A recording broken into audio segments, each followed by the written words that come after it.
Tapi kita rasakan bahwa pada saat itu, jika kejadian itu terjadi lagi di masa depan, kita menghadapinya dengan tenang. Itu programnya. Programnya yaitu attraction itu terdiri dari visualisasi kreatif, lalu ada menarik rasa, ya, menarik rasa baru yaitu rasa tenang, rasa berani. Kemudian doa yang ketiga namanya do alteration, lakukan perubahan. Perubahan itu banyak. Misalnya nih, setelah malamnya kita menyampaikan afirmasi dan visualisasi, tentu besoknya mungkin kita akan menghadapi lagi situasi yang sama. Nah, segera lakukan perubahan, alteration itu. Begitu mau marah misalnya, tarik nafas sebentar, saya tenang. Nah, gitu misalnya, saya tenang.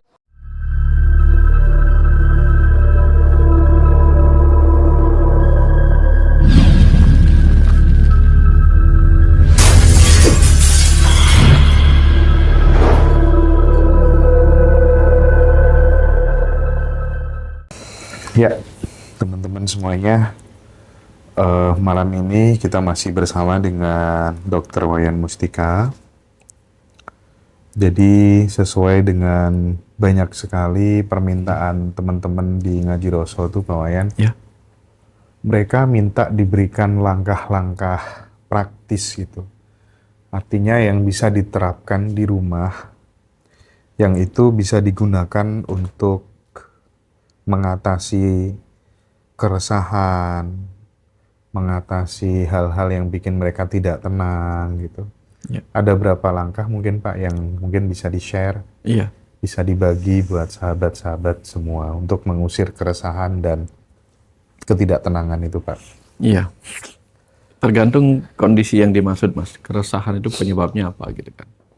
Ada yang resah karena tidak punya uang, ada yang resah karena atau cemas karena memikirkan masa depan yang tidak pasti. Yaitu pada dasarnya untuk menenangkan batin kita perlu mereprogrammingnya, Mas. Reprogrammingnya. Nah, ini yang saya sering sebut sebagai 4 doa. 4 doa. 4 doa. Doa yang pertama itu namanya do affirmation. Do affirmation itu berarti setiap malam sebelum tidur, kalau orangnya memang gampang resah, gampang gelisah, gampang cemas gitu misalnya, setiap malam sebelum tidur cukup mengulang-ulang sebuah afirmasi. Misalnya begini, mulai malam ini seluruh tubuh saya selalu tenang.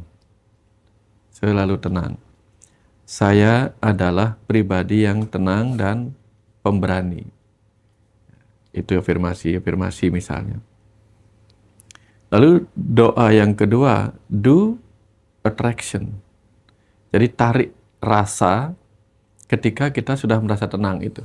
Nah, ini yang sering bisa digunakan melalui visualisasi kreatif. Seakan-akan setiap kejadian yang biasanya membuat kita gelisah, resah, cemas itu, kita hadapi tetapi dengan batin yang berbeda caranya menghadapi. Jadi tarik rasa, saya tenang gitu. Ya, kalau berhadapan langsung dengan realita kan susah untuk tenang seketika. Betul. Tapi kalau kita siapkan diri kita, nah sama dengan pilot-pilot itu sebelum mereka menaiki pesawat kan ada simulasi. Artinya ada tindakan preventif terlebih dahulu gitu kan? Iya. Jadi simulasi itu kan visualisasi kreatif. Seakan-akan dia sedang menerbangkan pesawat, padahal enggak. Nah, kalau kita seakan-akan di visualisasi kita itu kita sedang berhadapan dengan situasi yang selama ini membuat kita resah, gelisah, cemas misalnya, atau marah. Tapi kita rasakan bahwa pada saat itu, jika kejadian itu terjadi lagi di masa depan, kita menghadapinya dengan tenang. Itu programnya. Programnya yaitu attraction itu terdiri dari visualisasi kreatif, lalu ada menarik rasa, ya, menarik rasa baru yaitu rasa tenang, rasa berani. Kemudian doa yang ketiga namanya do alteration, lakukan perubahan. perubahan itu banyak. Misalnya nih, setelah malamnya kita menyampaikan afirmasi dan visualisasi, tentu besoknya mungkin kita akan menghadapi lagi situasi yang sama. Nah, segera lakukan perubahan, alteration itu. Begitu mau marah misalnya, tarik napas sebentar, saya tenang. Nah, gitu misalnya, saya tenang. Atau perubahan dari pertanyaan menuju pernyataan. Ini berlaku pada orang cemas misalnya. Aduh, saya kenapa ya? Gitu misalnya kan. Dia kan pertanyaan. Saya kenapa ya? Nanti langsung ubah menjadi pernyataan. Saya nggak apa-apa. Nah, saya tenang. Nah, jadi itu yang saya maksud perubahan itu. Begitu dia muncul rasa cemas, saya kenapa ya? Misalnya dia bertanya, nggak apa-apa ya? Ubah menjadi pernyataan, nggak apa-apa. Ini kan hanya perubahan intonasi. Tapi perubahan intonasi itu menjadi sesuatu yang menghasilkan hal yang berbeda, Mas Indra. Saya nggak apa ya? Saya nggak apa. Gitu. Dia menjadi sebuah perintah, sebuah pernyataan. Itu the alteration-nya. Ya. Yang berikutnya, yang terakhir adalah do action. Ketika kita mengatakan, aku menjadi tenang. Action-nya adalah apa? Minimal action yang pertama pada raut muka kita. Yang tadinya cemas tergambar dari wajah yang cemas, ubah aja seketika menjadi wajah yang senyum. Apapun, sekalipun itu masih menakutkan, tetap senyum. Karena ternyata senyum itu adalah sebuah cara kita untuk menetralisir diri kita. Karena begitu tubuh kita tersenyum, bagian tubuh yang lain menangkap bahwa kita tenang, kita aman. Nah, begitu bagian tubuh yang lain menangkap sinyal bahwa kita tenang, seketika kortisolnya menurun, adrenalin juga menurun. Karena adrenalin menurun, maka denyut jantung nggak lagi cepat, napas nggak lagi memburu. Kira-kira seperti itu sih, Mas. Itu yang bisa kita lakukan, ya, ketika lagi resah. Itu sekaligus bisa jadi semacam kayak mantra juga kali ya, Pak ya? Iya, iya. Tapi kalau di titik saat ini gitu, Pak Wayan masih pernah nggak misalnya menghadapi kayak rasa Enggak lagi, Mas. cemas? Enggak ya? Enggak lagi. Enggak ya? Dulu itu pernah 2 tahun mengalami itu, Mas Hendra. 2 tahun? 2 tahun dengan berbagai gejalanya, Mas Hendra. Dalam kesadaran saya sadar saya mengalami kecemasan dan psikosomatik. Saya tahu. Bahkan saya bertanya-tanya ini saya kenapa mengalami ini ya? Gitu. Itu udah jadi dokter kah? Udah jadi dokter, udah nulis buku pula gitu. Udah nulis buku, udah sering dinasehatin sama bukunya itu sendiri gitu kan. Tapi saya mengalami itu, Mas Hendra. Nah, justru ketika itu saya nanyanya, saya sudah mau nulis buku, jalanin spiritual, lah kok saya dikasih begini? Terus jawabannya apa? Udah jalanin dulu. Lah disuruh jalanin pula gitu. Dan akhirnya setelah 2 tahun mengalami kesulitan mengendalikan itu, sampai akhirnya tiba saatnya saya benar-benar seperti orang yang sadar bahwa, loh, saya kan punya senjatanya gitu. Ini saya seperti orang yang pergi ke pasar, bingung mau belanja apa, karena nggak tahu bagaimana caranya bayar, karena merasa nggak punya uang. Memang saya nggak bawa uang, tapi setelah sadar, loh kan saya punya ATM, kiris gitu misalnya kan. Nah itu yang terjadi, Mas Hendra. Setelah 2 tahun kena serangan cemas psikosomatik itu, lah masa setelah 2 tahun saya baru sadar saya punya ilmunya gitu. Akhirnya saya pakailah ilmu yang tadi saya ceritakan itu. Doa, affirmation, visualisasi, mengubah pertanyaan menjadi pernyataan dan seterusnya. Dan dalam tempo 2 bulan, semua itu hilang tanpa saya mengerti, Mas. Nggak tahu bagaimana dia menghilangnya, nggak ngerti. Nah, jadi teman-teman saran saya kalau memang ingin menghilangkan cemas misalnya, setiap malam sebelum tidur, kalau memakai cara saya, boleh mengatakan begini, mulai malam ini, seluruh tubuh saya bebas dari gejala cemas. Saya menjadi pribadi yang tenang dan pemberani. Saya ulang itu 14 malam. Ya, untuk berbagai gejala saya ulang lagi 14 malam sehingga butuh waktu 2 bulan saya. Nah, ternyata teori itu yang saya tanpa mengerti teorinya saya praktekkan saja. Dulunya saya menyebutnya daya ajaib metafisik. berbicara dengan kecerdasan yang ada di setiap sel tubuh saya gitu. Belakangan saya baru mengerti bahwa itu apa. Kita hanya sedang membuat jalur baru dari sebuah perintah. Iya, iya, Pak. Pernah dengar. Nah, jalur baru itu harus dibuat dalam tempo 14 malam. Sama kayak misalnya kita bikin sebuah jalan baru di gunung kan. Pertama tentu merabas hutannya, kedua kemudian meratakan tanahnya, kemudian mungkin ditambahin tanah yang kuat, kemudian batu-batuan, terakhir baru aspal gitu misalnya kan. Setelah aspal baru batas-batas marka jalannya gitu. Nah, hal yang sama terjadi dalam tubuh kita. Perintah pertama itu butuh untuk menggantikan program-program sebelumnya. Selama 14 hari kemudian, kalau memang kurang kuat, efeknya mungkin 21 malam. Nah, begitu dia sudah terbentuk jalan baru, maka yang setiap perasaan cemas akan dianggap nggak penting lagi oleh sistem kita. Sistem yang dikenal sebagai RAS tadi, Reticular Activating System. Gitu. Nah, kalau dia sudah menganggap nggak penting lagi, dia nggak akan merespon hal-hal seperti itu. Oh, iya. Ini kan sama dengan kita sedang mereprogramming bawah sadar kita kan sebenarnya ya, Pak ya. Tapi kalau misalnya, mohon maaf nih, Pak, yang paling sering jadi masalah krusial di teman-teman tuh, rata-rata yang sudah berumah tangga nih, itu adalah gimana Pak kalau itu diimplementasikan dalam konteks hutang? Hutang. Nah, bisa nggak kalau misalnya itu diimplementasikan dalam konteks hutang, teknisnya gimana gitu, dan maksudnya berapa hari? Hutang bayar hutang Kita ini punya hutang banyak gitu kan. Ya kan, terus teman-teman rata-rata kan jadi nggak karu-karuan hidupnya gara-gara kepikiran itu terus gitu. Gimana teknisnya? Hutang kan hanya bisa lunas kalau terbayar. Betul. Yang pertama. Masalahnya pembayaran itu kan harus pakai dana. Yang itu tahap keduanya. Iya. Nah, dana ini dari mana? Tentu kita harus mencari sumbernya. Bisa mencari dari sumber penjualan sesuatu, ya, uang itu kita tukarkan dengan barang yang kita miliki. Nah, tapi di penukaran barang ini mungkin ada kendala. Misalnya, saya sih pinginnya jual tanah, tapi susah banget jualnya, gitu misalnya. Nah, yang pingin jual tanah agar bisa dapat uang untuk melunasi hutangnya, pakai ilmunya itu. Visualisasi kreatif, misalnya apa? Afirmasinya apa? Tahun ini, bulan ini, tanggal ini, hutang saya terlunasi karena saya bertemu pembeli di tanah ini. Bayangkan kita melihat sertifikat tanah kita diambil oleh seseorang, lalu kita menandatangani kwitansi. Ini visualisasi kreatif. Oke, izin Pak. Saya pause sampai di sini dulu, Pak. Oke, ketika kemudian itu sudah dilakukan, taruhlah kemudian 14 malam lah. Selama 14 malam misalnya ya, 14 malam.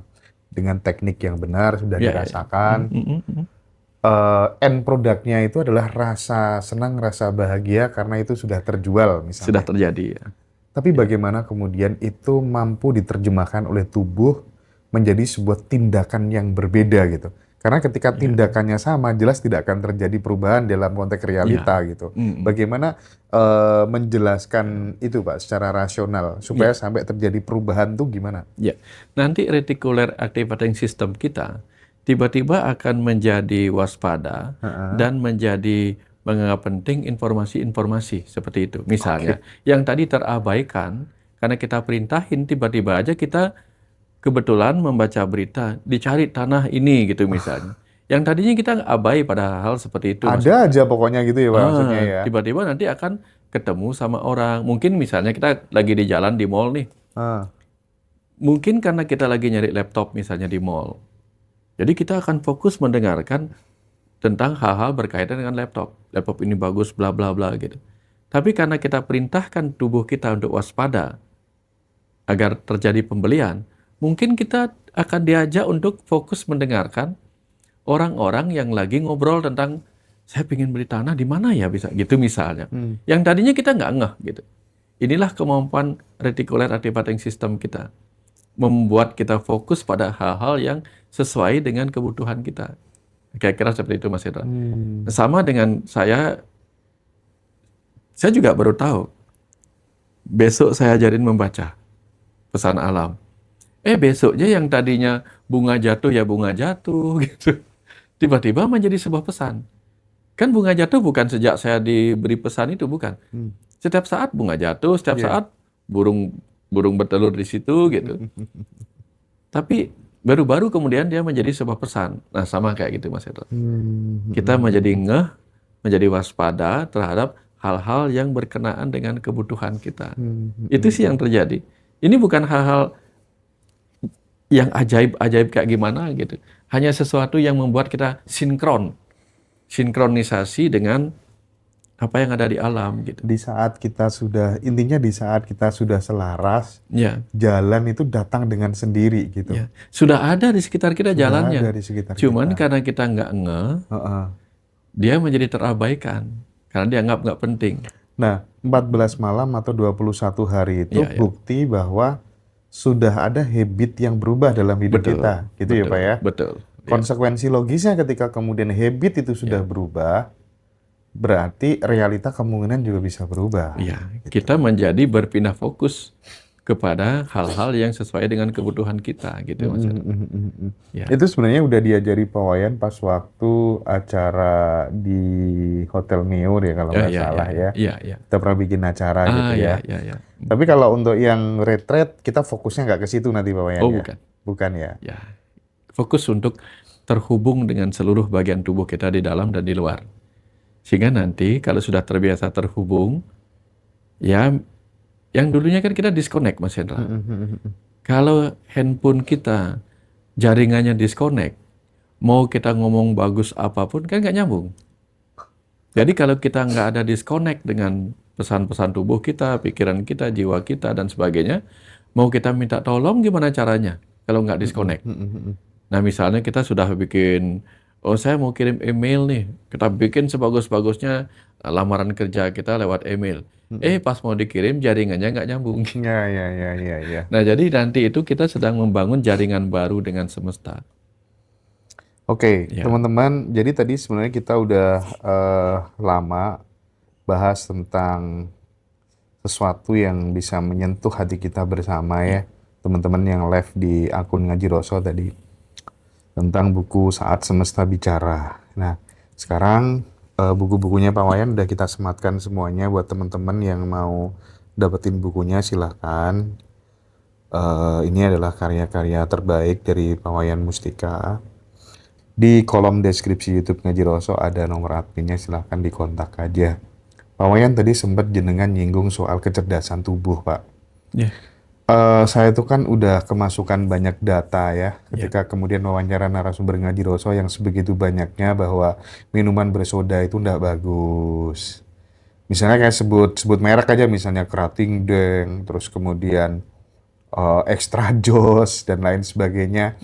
Itu kan banyak yang bilang itu kurang sehat dan seterusnya gitu. Sehingga lebih dari 8 tahun kali ya sudah nggak mengkonsumsi yang begitu-begituan gitu Pak. Pas di Bali kemarin tuh pas kita selesai acara reuni itu Pak, saya kan di Ubud ya kan. Tiba-tiba ngopi kan di pinggir jalan, mbak-mbak jual gitu.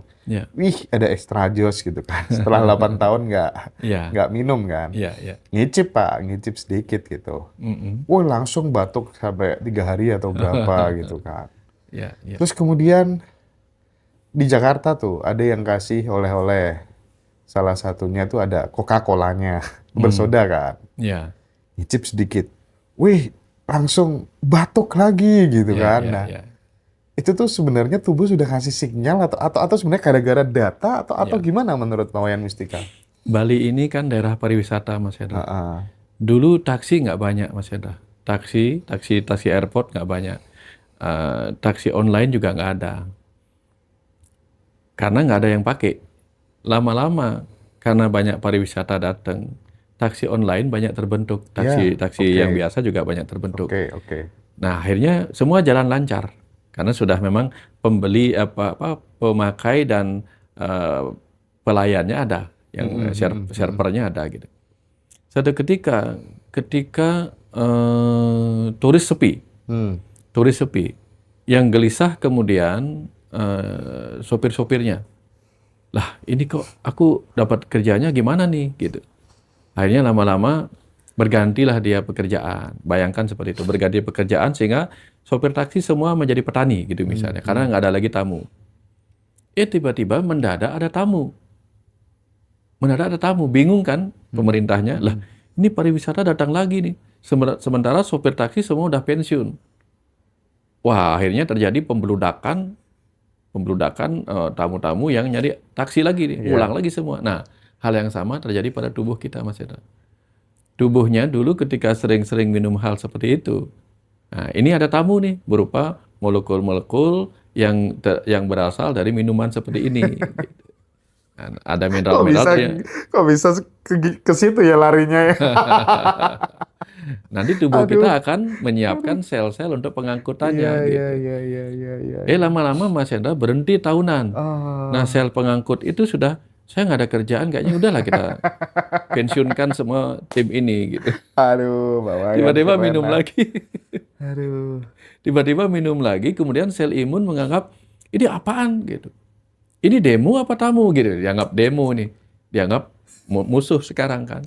Ketika dianggap musuh, sistem imun bekerja. Ya entah bikin infeksi lah, radang lah, dan sebagainya. Nah, ini nggak boleh masuk kamu, dibatukin lah, Mas Hendra jadi batuk. Ini nih Kayak gitu Mas Hendra. bener-bener master live sih Mbak Wayan nih. Gak bisa berkata-kata deh ya. Mending mending kita kayaknya konsultasi bareng-bareng aja deh ya teman-teman ya. Silakan yang teman-teman yang live TikTok yang mau konsultasi. Karena dari tadi banyak banget yang pengen gimana caranya konsultasi ke Bapak ini, gimana caranya bisa konsultasi ke Pak Wayan, itu kan banyak sekali ya. Silakan buat sahabat. Oh, link Shopee. Shopee-nya Ngaji Roso aja, Kak. Boleh, boleh. Di situ banyak buku-bukunya Pak Wayan ya. Link Shopee Ngaji Roso boleh. Atau mau di TikTok Shop langsung juga boleh. Silahkan ya. Silakan bagi sahabat-sahabat yang misalnya pengen konsultasi online ya. Mumpung ada kesempatan sama beliau langsung gitu ya. Eh, Silakan. Pak, saya mau nulis buku perjalanan spiritual saya. Gimana ya caranya gitu? Yaitu Caranya, mulai dari mana gitu kali Pak? caranya mulai dari manapun mau menulisnya. Hmm. Mulai aja. Karena nanti kita akan tahu bahwa apa. Kadang ketika kita mau membuat rumah tingkat, bukan langsung ke atas, kita menggalinya ke bawah dulu. Nah, ketika kita ingin membuat sebuah buku, kita nggak tahu dari mana harus mulai. Saya sering begitu. Saya bikin aja karena pengantarnya dulu. Bikin pengantar aja dulu. Setelah selesai kata pengantarnya, bikin apa daftar isinya, bla bla bla gitu. Walaupun belum ada daftar isi misalnya, udah daftar isi gitu aja kosong gitu. Lalu tiba-tiba menulis apa, udah mulailah dari situ. Gitu. Itu caranya. Pokoknya mulai aja. Yang penting mulai dulu ya Pak. Mulai dulu. Pokoknya kita ini hidup di dunia material. Di dunia material kita kena hukum kelembaman Newton. Sesuatu yang bergerak akan cenderung terus bergerak. Sesuatu yang diam akan cenderung terus diam. Jadi begitu ada keinginan menulis buku, tulis saja. Yang penting ubah wacana jadi tindakan nyata Nah, gitu itu. kira-kira ya. Nah, perkara Apapun nanti ada hasilnya hal-hal yang nanti perlu gitu Pak ya. Iya, perkara ada hal-hal yang nanti perlu diperbaiki diedit udah biasa. Oke. Saya selesai bikin buku dulu, ngeditnya berulang-ulang. Udah biasa. Setelah ketik banyak Oke. gitu. Gimana sih Pak caranya, ini nih Mas Pandu Jaya, gimana sih Pak caranya memvisualisasi jualan rame gitu Pak? Jadi gini Pak, mungkin perlu dijelaskan kadang ya, supaya kita nggak terjebak pada hal-hal yang sifatnya non-teknis saja. Karena saya melihat afirmasi dan lain-lain itu adalah hal-hal yang sifatnya non-teknis. Padahal hasil itu selain dipengaruhi non-teknis, ada teknis juga gitu. Ya, Nah, mungkin bisa dijelaskan secara berimbang gitu, Pak. ya, Mungkin jualannya juga perlu dievaluasi, Oh enak iya, apa enggak gitu. Gimana, Pak? iya. Contoh misalnya, tentu kalau kita mau jualannya laris, nggak usah cari penglaris lah. Penglaris yang kita butuhkan itu apa? Visualisasikan kita lagi buka toko apapun itu, kita lagi buka toko, tiba-tiba kita lihat di depan, begitu kita buka pintu pintu apa namanya itu, pintu railingnya. Iya. Tiba-tiba di depan sana sudah orang nunggu semua kayak antrean gitu, seakan-akan mereka sudah, dan kita rasakan diri kita lagi bingung nih. Hah? Kenapa orang antri banyak? Seakan-akan itu terjadi. Begitu kita buka pintunya, buru-buru buka pintu, mereka sudah masuk. Semudah itu membayangkan sesuatu masuk gitu. Nah, itu misalnya begitu. Tetapi kalau itu rasanya kok nggak mungkin lah gitu misalnya. Oke, kita bayangkan apa? Kita bayangkan kita ngubah interiornya seperti apa sih? Itu misalnya. Nah, setelah kita ngubah interior itu tentu kita butuh belajar dulu. Apa sih yang disukai sekarang gitu kan? Nah, itu juga gitu. Apa sih yang dibutuhin orang-orang sekarang, interiornya kayak apa gitu. Ilmu itu harus gabung antara visualisasi kreatif dan kreativitas gitu. Kreativitas dalam bentuk action maksud saya. Oke. Kalau hanya visualisasi kreatif tapi nggak ada action, nggak punya. Setuju. Contoh ini, kita ingin punya rumah yang bagus banget. Lalu kita visualisasi kreatif. Kita bisa membayangkan rumah itu begini. Tapi kalau nggak digambar, nggak jelas. Apalagi kalau gambarnya nggak diwujudkan jadi rumah, nggak punya rumah kita. Gitu. Tetap semua harus dimulai dengan diproses dengan action gitu. Dan ketika orang-orang hadir, jangan lupa,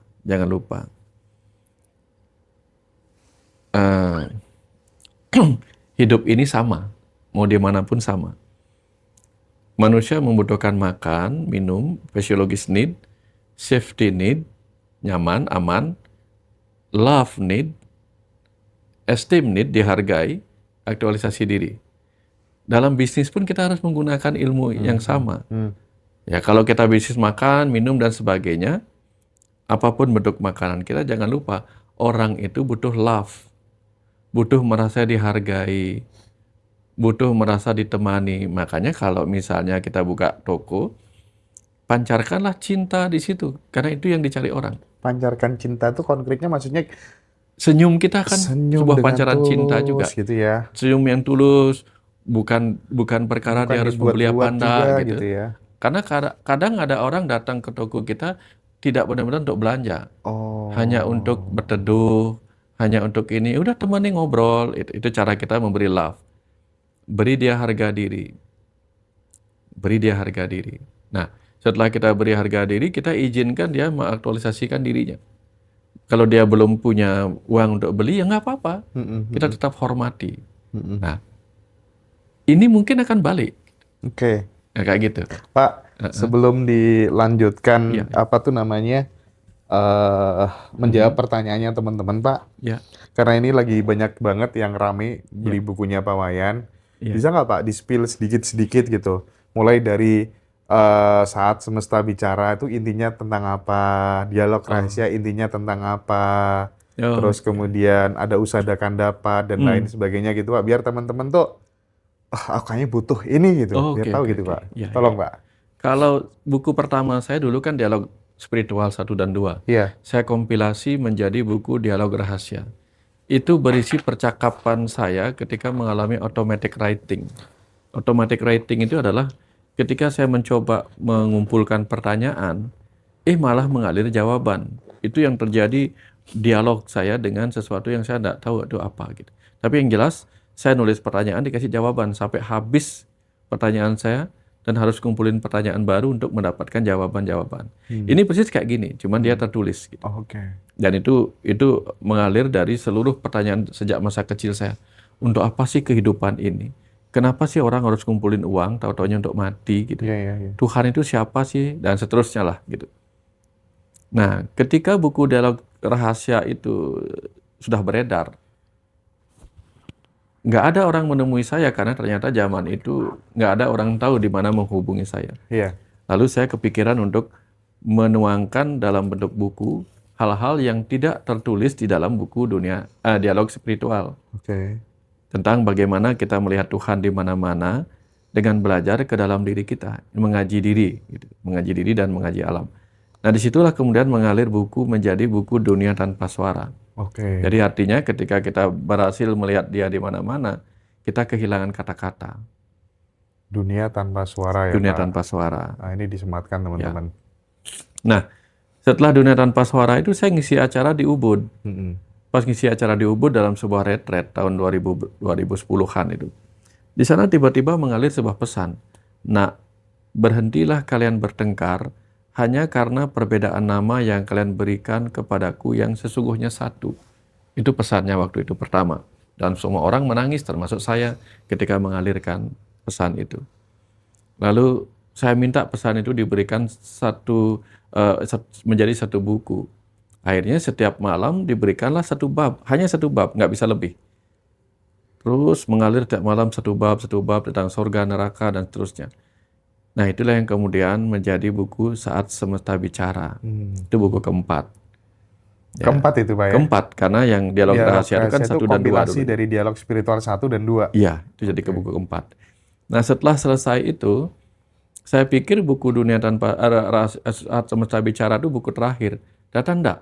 Enggak ya? Saya diajarkan membaca alam. Disitulah kemudian setiap hari saya dikasih 1-2 pengetahuan dari alam itu. Saya share di Facebook, share. Kemudian saya kumpulkan menjadi buku 4 buku. Jadi ada buku Pesan Langit dan Bumi 1, Pesan Langit dan Bumi 2. Kemudian Berguru pada Langit dan Bumi 1, Berguru pada Langit dan Bumi 2. Sekarang saya lagi mau kompilasi, tapi yang dulu sudah ada, masih ada itu. Nah, ternyata 4 buku selama 4 tahunan itu. Jadi 2010 sampai 2014, 4 tahun itu. Itu semacam latihan saya untuk kemudian membaca sebuah momen di mana bunga alamana jatuh. Yang kemudian mengalir lebih deras lagi menjadilah buku Tuhan Segala Agama. Di mana di situ dia bicara, akulah kecerdasan semesta tak terbatas. Dan dari situ saya bisa memahami bagaimana ciptaan ini ada. Tidak menyebut dirinya Tuhan, tapi menyebut dirinya akulah kecerdasan semesta tak terbatas. Yang menjadi pencipta segala sesuatu ini. Dari situ jelasin. 2015, tadi kan Tuhan Segala Agama judulnya. 2015 kemudian ada yang nanya, ada Mbak Heni Handayani nanya pas ke rumah. Dewayan, kalau Tuhan itu kecerdasan semesta tak terbatas, lalu dari mana Tuhan yang tak berwujud itu menciptakan segala wujud alam material ini? Kan segalanya nggak ada dulunya. Kalau dia hanya mengisi ruang kosong. Nah, tiba-tiba waktu itu saya ngomong. Saya nggak tahu jawabannya, tapi karena ditanya ngomong. Dia adalah kecerdasan yang menunjukkan kemampuan jadi energi, memadat jadi materi, dan seterusnya. Tiba-tiba saya kaget dengan jawaban itu. Dan itu terus mengalir, Mas Hendra, terus mengalir. Menjadilah buku Rahasiamu Rahasiaku. Yang di Islam akan dikenal sebagai Al-Insan Siri wa Anasiruhu. Nah, setelah selesai itu Mas Hendra, tahun 2000, itu kan tadi 2015. Tahun 2017 saya lagi seru-serunya itu Mahabharata di Antipi. Oh iya. Nah, setiap melihat Mahabharata ada pesan mengalir dari tayangan itu. Padahal nonton TV ya? Nonton TV, pesan mengalir sesuatu yang orang nggak lihat, saya juga nggak lihat.